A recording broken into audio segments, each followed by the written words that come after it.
Hello, phenomenal souls on the human journey. This is Prachi Mayekar, your transformation trainer, with yet another powerful topic for today. Something that I absolutely want to talk about because the world seems to be going in all kinds of directions, and sometimes we can lose our bearings. And when something seems to be going against you and you don't have any control over it, it's just like a downward spiral sometimes, isn't it? Yeah. So today's topic is how to be positive when everything seems to be going against you, or rather, everything around you seems to be negative. Have you ever felt that? I'm quite sure you felt that, right? We all have been there at some point in time. So, my very first question for you is this: why do you want to be positive? So, what if things seem negative? The answer to that question reveals the truth that you know why being positive is not just important, it is non negotiable, it is critical.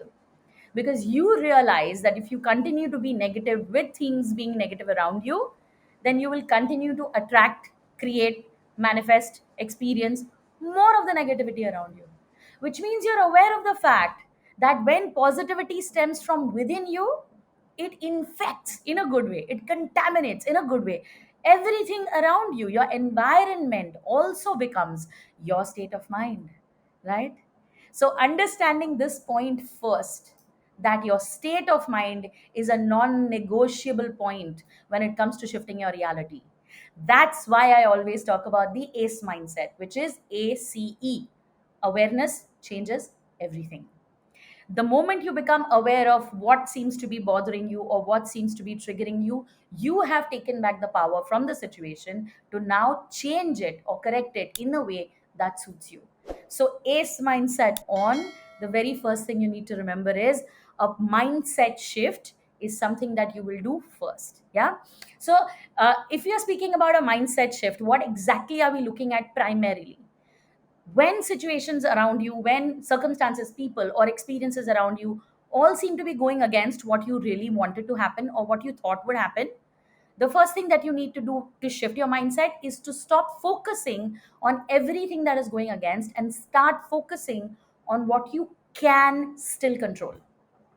I assure you, there are thousands of things in your daily activity, in your daily experience, that you still have control over, right? They may be something really tiny, something small, maybe seemingly insignificant, but it's not. Because the more you acknowledge how much control you have over your choices, the more your mind tends to be at ease. Because what does your mind want? Your mind wants to protect you. Your mind does not want you to put yourself in fearful or dicey or uncertain situations. Its function is to protect you and not allow you to grow, not allow you to take chances so that you may not fail. Right? It's just being protective. And if you want it to be reassured and calm and centered, then you need to show it that you still have a semblance of control over your life. So start focusing on what you can control. And when you identify something big that you can control today, make that the focus of your day, so that everything else that seems negative does not come into your focus. Only what you can control comes into your focus. Okay, so that's the first point. The second point is this: whoever you're surrounded by, whatever you're surrounded with on a daily basis, is impacting you without your permission. Your willpower is really strong if you want to pull yourself out of a situation, but your environment is always stronger. Why? Because it's way more bigger. Like, it's bigger, right? It's way more powerful. Its presence is bigger. And so you can't ignore it, right? You can just shift your focus, correct? So start surrounding yourself with people who lift you, who raise you, rather than with people who drain your energy. Naysayers, criticizers, complainers, blamers. Avoid spending time with them. Eliminate them if you can from your life. Why? You don't need all 8 billion people on this planet to be like you, right? You can just avoid being in their presence. And then start consciously filling your environment, filling your time with things that inspire you. Could be, success stories of people who have overcome trauma, triumph over difficult challenges. It could be meditating, it could be going for a walk, it could be working out, it could be spending time with people that make you feel loved, or a pet. Like, I love spending time with my cat. Yeah, she doesn't have to do anything for me, she just has to exist for me to be in love with her, right? So choose things consciously and fill your time and your environment with them so that your vibrational frequency does not remain at a lower level but can be raised to a higher level. Now, when it comes to the third point, to tell you how to remain positive in a negative environment, you're going to say, Prachi, I've heard this. Okay, so I'm addressing your mind's resistance right now. You have heard this, but you've not done it right. And the point is practicing gratitude. Okay, now you'll say, but I do say thank you. I am very grateful on a daily basis. Yes, you are, but you do nothing about it. What do I mean by that? I never practice gratitude and put a full stop after it. I never stop after saying thank you. And I want you to do the same. Say thank you for whatever it is that you have or whatever it is that you know is coming your way, right? But immediately take one step after that towards it. So always practice gratitude and follow it by inspired action. Because the moment you take action, action is the antidote, okay, for fear, for insecurities, for problems. Action is the antidote because that is a bridge between your intention, your feeling world, your thinking world, and your real physical world, right? That's a bridge. So always remember, when you practice gratitude, don't just put a full stop there. Don't just rest and say, I've said thank you, now I'm on the frequency of abundance. No, say thank you and take one step in the direction of eliminating or repairing the negative situation or circumstance that you're facing. Yeah, clear. Always do that, because the moment you get into action mode, you are also not allowing your mind to be idle. You are putting your mind to good use. You're giving it a direction, a thing to do. And when you do that, it becomes more productive, it becomes more constructive in its thinking, because the mind is a great servant, but you need to tell it what to do, right? It's a great servant, right? Okay, the next point to overcome negativity, and this is another thing that you're probably practicing half-heartedly. Okay, self-love to the max. What do I mean by that? Self love is not only on bad days, or not only on days where you feel, okay, today I need to take some time for myself. It's not only just taking 1 hour on a daily basis for yourself. No, self love goes beyond that. What do I mean by that? I mean being proactive in putting yourself first, especially if you're facing a tough time, if you're in a challenging situation. Keeping yourself intact, whole, is your primary responsibility, meaning no compromising on 8 hours of sleep, good quality deep sleep.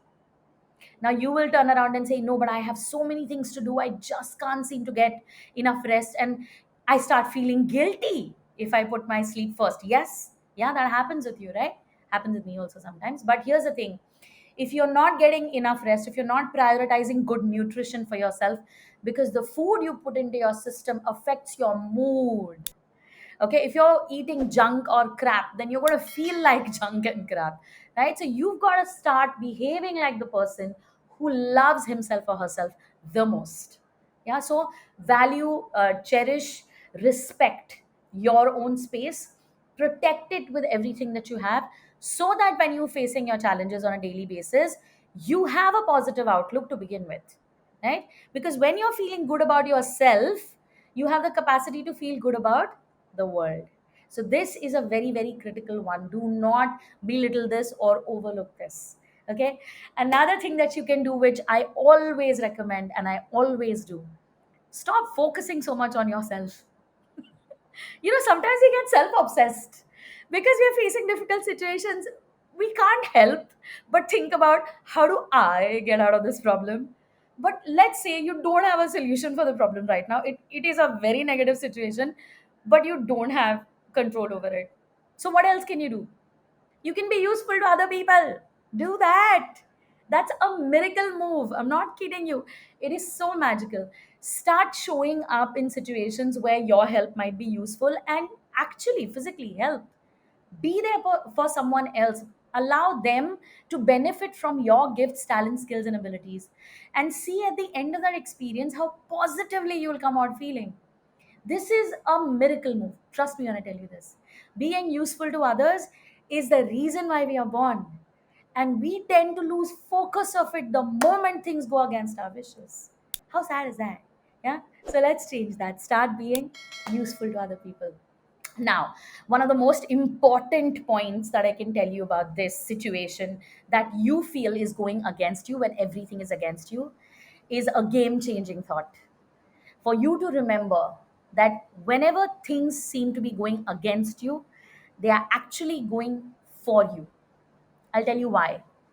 Your purpose in this existence, your reason for being here, is to constantly evolve into the best person or the person that you were born to be. And when you don't make that choice consciously, the universe pushes you in the direction you ought to have chosen for yourself. And that's why a challenge or a difficult situation, people getting more and more difficult, things going out of control, is a sign that you are not focused on your growth, that you are avoiding growing, that you are moving away from your most powerful, authentic self. So embrace the situation, because the only reason challenges exist is to show you what you're capable of. Take that opportunity, take that chance, and then shift your focus, because the reality of life is this: your present state is not your permanent state. Say that with me. My present state is not my permanent state. My present state is a day. My present state is a moment. My present state is a week or a month or a couple of months, how much ever it lasts, right? Eventually, it will change into something else. But now that choice will be yours. You can either perpetuate the difficulty that you're facing by resisting it, fighting it, not wanting to grow, staying in your comfort zone, not embracing the challenge that is in front of you. Or you can say, how will this make me better? What beautiful quality in me does this negative situation demand from me? And then go full on with that beautiful quality, function from that quality and vibration, and then watch how the life around you evolves with you. This is Prachi Mayekar, your transformation trainer. If you've enjoyed everything that I've shared with you today, remember to share it with people you know will benefit from this. Until next time, this is me signing off, saying always, always, always be phenomenal.